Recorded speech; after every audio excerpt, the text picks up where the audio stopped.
Le groupe de 5 amis composé de Lucas, Emma, Tom, Sarah et Max fait une route sinueuse à travers la forêt pour atteindre la maison abandonnée. Le crépuscule jette une lumière dorée sur les arbres, mais l'ambiance devient rapidement plus sombre. Alors qu'ils aperçoivent la maison, ses fenêtres brisées, ses murs couverts de lierre et ses portes grinçantes leur donnent des frissons. Ils se réunissent pour prendre une photo devant la maison, riant pour cacher leur nervosité. En entrant, une odeur de moisi et de poussière les frappe. Ils installent leurs sacs dans le salon, décorés de vieux meubles recouverts de draps. Malgré l'excitation, une légère appréhension s'installe lorsqu'ils entendent le vent siffler à travers les fissures des murs. En fouillant dans les vieux tiroirs, Sarah trouve une pile de coupures de journaux jaunis. Alors qu'elle lit les articles à voix haute, le groupe apprend qu'Elena, une jeune fille de 16 ans, a disparu dans cette maison dans les années 1970. Les articles parlent de témoins ayant entendu des cris et des pleurs et d'une enquête qui n'a jamais abouti. Les amis commencent à partager leur propre histoire d'Halloween, mais la légende d'Elena pèse lourdement sur eux. Emma, intriguée et quelque peu fascinée, propose de passer la nuit à raconter des histoires effrayantes pour célébrer Halloween. Cependant, une tension palpable s'installe et ils se rendent compte qu'ils ne sont pas seuls dans cette maison. À mesure que la nuit avance, des bruits étranges commencent à se faire entendre, perturbant leur jeu. Des grattements sur les murs, des chuchotements indistincts et des portes qui grincent les obligent à se rassembler. Max, le plus sceptique du groupe, tente de rationaliser chaque son. Mais même lui commence à ressentir une angoisse grandissante. Pour se changer les idées, il décide de jouer un jeu de société. Mais les bruits continuent d'augmenter, créant une tension palpable. Lucas, qui est assis près d'une fenêtre, jette un coup d'œil à l'extérieur et croit apercevoir une silhouette fugace. Il en parle au groupe, mais il balaye son inquiétude d'un revers de main, bien qu'une partie d'eux sente que quelque chose ne va pas. Au fil des heures, Tom commence à avoir des visions. En se levant pour se rendre à la cuisine, il aperçoit une silhouette féminine dans le couloir. Il s'arrête le cœur battant, mais lorsque ses amis l'appellent, il se retourne et la silhouette a disparu. Hésitant à partager son expérience, il finit par le faire, mais les autres rient, pensant qu'il exagère. Pourtant, les visions de Tom deviennent plus fréquentes et il se sent de plus en plus fatigué.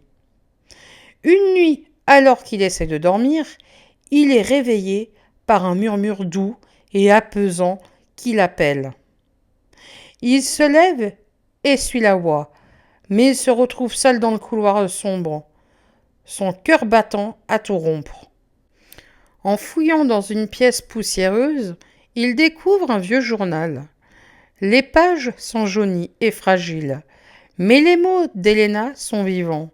Elle décrit ses peurs croissantes, alors qu'elle se sent de plus en plus isolée dans cette maison. Les dessins d'ombre dans les marges témoignent d'une terreur de plus en plus profonde. Alors qu'ils lisent à voix haute, ils réalisent qu'Elena a écrit sur des voix chuchotantes qui lui parlaient et des présences qu'elle ressentait. Le groupe est troublé, car il commence à faire le lien entre les expériences d'Elena et les événements étranges qu'ils vivent. Emma, touchée par le récit, se demande comment ils peuvent aider Elena. Mais les autres sont plus préoccupés par leur propre sécurité. Une tempête éclate soudainement, faisant vibrer la maison. Le vent hurle à travers les fissures, et la pluie tambourine sur le toit. Les amis se regroupent dans le salon, craignant que la maison ne s'effondre. Les lumières s'éteignent brusquement, les plongeant dans l'obscurité totale. Des craquements résonnent, et la peur les ronge. Ils allument des bougies, mais la lumière vacillante ne fait qu'accentuer leur anxiété. En attendant que la tempête se calme, ils tentent de se rassurer. Mais l'atmosphère devient de plus en plus oppressante. Emma propose de raconter des histoires de fantômes pour se distraire. Mais au fur et à mesure qu'ils parlent, ils entendent des bruits de pas au-dessus d'eux. Au matin, une panique s'installe lorsque le groupe réalise que Max a disparu. Ils fouillent la maison, appelant son nom, mais le silence leur répond. La peur les envahit alors qu'ils commencent à craindre que quelque chose de maléfique soit à l'œuvre. En fouillant, ils découvrent une porte verrouillée au sous-sol que Max était en train d'explorer la nuit précédente. Ils tentent de forcer la porte, mais elle reste obstinément fermée.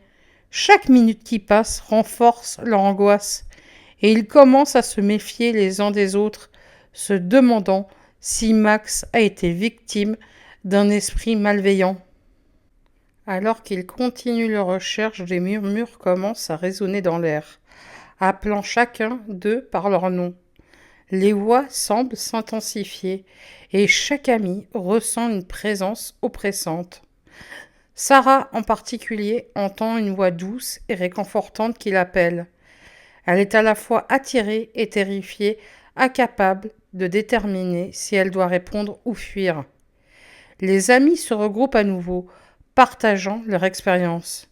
Ils commencent à penser que les murmures pourraient être liés à l'esprit d'Elena, cherchant à communiquer.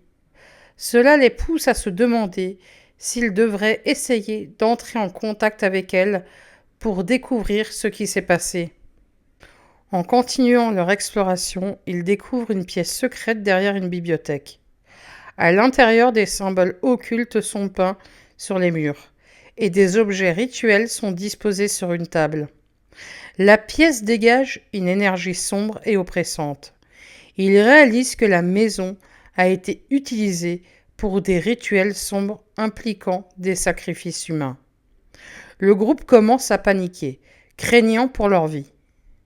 Ils se rendent compte que la maison n'est pas seulement hantée, mais qu'elle est aussi un lieu de culte pour des forces obscures. Ils décident qu'il est impératif de quitter la maison immédiatement. Mais ils commencent à ressentir des obstacles invisibles qui les retiennent. L'atmosphère devient insupportable, alors que la peur s'installe au sein du groupe. Chaque ami commence à se méfier des intentions des autres, craignant que l'un d'eux soit possédé ou influencé par les esprits. Les tensions montent, des disputes éclatent, et des accusations fusent. Lucas accuse Tom d'être à l'origine de leur malheur, à cause de son lien familial avec la maison, tandis qu'Emma tente de calmer les esprits. La méfiance atteint son paroxysme lorsque Sarah prétend avoir vu l'ombre de Max dans une autre pièce. Ils se rendent compte qu'ils ne peuvent plus faire confiance aux perceptions des autres, ce qui les divise davantage. Des événements inexplicables se produisent pendant la nuit, des objets se déplacent, des cris résonnent dans les murs, et des ombres dansent sous la lueur vacillante des bougies. Ils passent une nuit blanche, terrorisés, se jurant de quitter la maison au lever du soleil. Les hallucinations et la fatigue mentale commencent à les affecter. Alors que chaque ami tente de trouver du réconfort, ils se disputent sur la manière de procéder. La colère, la peur et la tristesse se mélangent, et ils réalisent qu'ils doivent faire face à leurs propres démons intérieurs pour survivre. Lors d'une séance de communication avec les esprits, ils découvrent que la maison contient plusieurs âmes piégées, y compris celle d'Elena. Elle cherche à les avertir des dangers qui les guettent, mais les autres esprits enragés tentent de les retenir. Ils réalisent que ces âmes sont coincées ici à cause des rituels qui ont été pratiqués. Chaque ami partage ses propres peurs et regrets, ce qui crée un moment d'intimité et de solidarité. Ils comprennent que pour échapper à la maison, ils doivent unir leurs forces et libérer les âmes piégées. Un message mystérieux apparaît sur le miroir de la salle de bain. Sortez avant qu'il ne soit trop tard. Ils se regroupent et commencent à discuter de ce que cela pourrait signifier. Ils comprennent que le temps presse et ils doivent agir rapidement. Ils partagent leurs découvertes sur les rituels et discutent des moyens de libérer les âmes. Cependant, alors qu'ils tentent de planifier leur évasion, ils sentent une présence malveillante se rapprocher. Les esprits commencent à devenir agressifs et ils réalisent qu'ils doivent se dépêcher avant qu'il ne soit trop tard. Le groupe décide de fouiller la maison à la recherche d'indices supplémentaires sur les rituels. Ils trouvent des objets anciens, des photographies d'Elena et des lettres d'adieu écrites par d'anciens habitants. Chaque découverte les rapproche de la vérité, mais les esprits deviennent de plus en plus agressifs. Ils ressentent une pression croissante sur leur esprit et leur corps. En examinant les photographies, ils remarquent un visage familier. C'est celui de Max, qui apparaît sur une photo prise lors d'une fête dans la maison. Cela les plonge dans un désespoir total, car ils comprennent qu'ils doivent agir vite pour le sauver. D'autres âmes commencent à apparaître, chacune ayant sa propre histoire tragique. Elles tentent de communiquer avec les amis, cherchant à leur faire comprendre qu'elles sont piégées à cause d'un ancien pacte. Le groupe réalise qu'ils doivent libérer ces âmes pour pouvoir s'échapper. Chaque âme révèle des détails sur les rituels qui ont été pratiqués dans la maison, et ils comprennent que ces rituels ont été utilisés pour apaiser une entité maléfique qui réside dans les murs. Un sentiment de désespoir s'installe alors qu'ils prennent conscience de l'ampleur de la tâche qui les attend. Tom révèle qu'il a des liens familiaux avec la maison. Sa grand-mère a été impliquée dans les rituels et il a appris à utiliser certains des symboles. Cela crée des tensions dans le groupe. Les autres se demandent s'il est de leur côté. En découvrant les vérités cachées sur son passé, Tom lutte contre ses propres démons intérieurs. Les amis commencent à se demander s'ils peuvent vraiment lui faire confiance. Cette trahison perçue menace de les diviser alors qu'ils se battent pour leur survie. Ils découvrent que pour libérer les âmes, un sacrifice doit être fait. Les amis doivent choisir qui devra rester derrière pour apaiser les esprits, afin que les autres puissent s'échapper. Cette décision déchire le groupe, chacun ne voulant pas abandonner un camarade. La peur et l'angoisse atteignent leur apogée, alors qu'ils discutent de la possibilité d'un sacrifice. Chacun commence à se demander qui mérite de vivre et qui serait prêt à se sacrifier pour le bien des autres. Un pacte se forme et ils réalisent que l'amour et l'amitié sont les seules choses qui peuvent les sauver. Le groupe se prépare à affronter Elena et les autres esprits. Ils organisent une cérémonie pour tenter de les libérer, mais les choses tournent mal. Une lutte intense s'ensuit et les amis doivent faire face à leur propre peur et culpabilité. Les esprits deviennent hostiles et les amis réalisent à quel point ils sont vulnérables. Alors que la cérémonie atteint son apogée, une entité maléfique surgit, menaçant de les engloutir tous.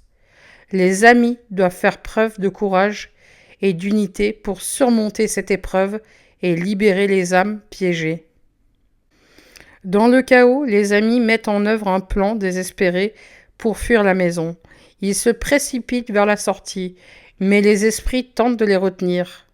En parcourant les couloirs sombres, ils ressentent une pression croissante sur leur esprit. Ils doivent faire face à leurs propres peurs et regrets, tout en luttant pour leur survie. Au fur et à mesure qu'ils avancent, ils entendent des cris et des murmures qui les appellent à retourner. Mais ils se battent pour rester unis et ne pas céder à la peur. Les survivants réussissent finalement à quitter la maison au petit matin, éreintés et marqués par l'horreur qu'ils ont vécue. Ils se promettent de ne jamais revenir. Cependant, alors qu'ils s'éloignent, ils entendent des murmures familiers, leur rappelant que les événements de cette nuit les hanteront à jamais. Les amis réalisent que même s'ils ont échappé à la maison, les expériences vécues les marqueront à jamais. Ils jurent de garder le secret de leur aventure, mais chacun sait que le souvenir d'Elena et des âmes piégées les hanteront pour toujours.